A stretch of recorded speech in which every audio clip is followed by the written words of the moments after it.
সবশেষ জরিপ অনুযায়ী সুন্দরবনে বাঘের সংখ্যা ১২৫টি। এর আগে ২০১৮ সালের গণনায় ১১৪টি বাঘ থাকার তথ্য পাওয়া যায়। সুন্দরবনে বাঘ গণনা কি আসলেই সম্ভব? কিভাবে ও কোন পদ্ধতিতে বাঘ গণনা করা হয় তা তুলে ধরছেন সহকর্মী শেখ আল এহসান। আপনার এসির গ্যাসের সমাধান হলো SGS ও CNS সার্টিফাইড ফোরন রেফ্রিজারেন্ট গ্যাস, যার বিশুদ্ধতা ৯৯.৯৮%। ফোরন, শান্তি যেখানে, নিঃশ্বাসে। ১০,০০০ বর্গ কিলোমিটার জুড়ে সুন্দরবন। বাংলাদেশ অংশে রয়েছে ৬,০১৭ বর্গ কিলোমিটার। এ বনের মূল আকর্ষণ রয়্যাল বেঙ্গল টাইগার।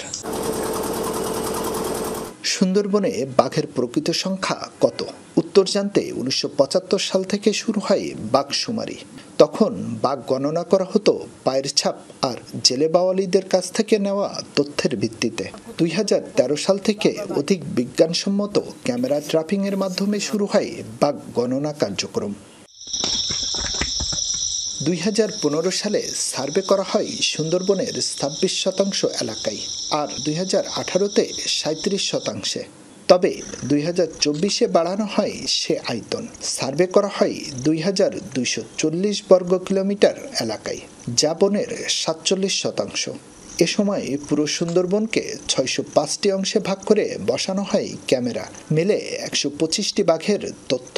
প্রতিটা গ্রিডে কমপক্ষে ২টি করে খাল আমরা সার্ভে করেছি। সেই ক্যামেরাগুলো আমরা ৪৫ থেকে ৬০ দিন পর্যন্ত সেখানে থাকে, এবং এই ক্যামেরাগুলো অটো সেন্সর ক্যামেরা, অর্থাৎ এর সামনে দিয়ে যে কোনো প্রাণী যদি যায় তখন সে অটোমেটিক ছবি তুলবে। এটা দিনে এবং রাতে সবসময় ছবি তোলে। কিন্তু কিভাবে শনাক্ত হয় বাঘ? এ প্রশ্নের উত্তরে বিশেষজ্ঞরা জানান, একটি বাঘের ডোরাকাটা দাগের সাথে অন্য বাঘের দাগের মিল থাকে না। অনেকটা মানুষের হাতের আঙ্গুলের ছাপের মতোই ব্যাপারটা। ক্যামেরায় পাওয়া ছবি থেকে প্রতিটি বাঘকে আলাদা করা হয়। ২০২৪ সালের যেই গণনা, এখানে আমরা প্রায় ১১ লক্ষর মতো ছবি পেয়েছি। তো ১১ লক্ষ ছবির ভিতরে ৭,২৯৭টি হচ্ছে বাঘের ছবি পাওয়া গেছে। আমাদের যেরকম ফিঙ্গারপ্রিন্ট, অর্থাৎ একজন মানুষের সাথে আরেকজন মানুষের যেমন ফিঙ্গারপ্রিন্টের কোনো মিল নেই, বাঘের যেই হলুদ এবং কালো যেই ডোরাকাটা দাগ, এই ডোরাকাটা দাগগুলো কোনোটা বাঘের সাথে কোনোটা মিল নেই। অর্থাৎ প্রতিটা বাঘের যেই ডোরাকাটা দাগ, এই দাগগুলো হচ্ছে ইন্ডিভিজুয়াল।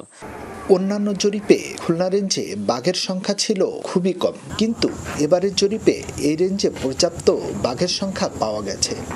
এই বছর আমরা আপনার খুলনা রেঞ্জে যখন বাঘ গণনা করা হয় ক্যামেরা ট্র্যাপিংয়ের মাধ্যমে, আমরা আদাচাই, সেকেরটেক, ভোমরখালী, নীলকমল, এই সমস্ত এলাকায় আমরা বাঘ পেয়েছি।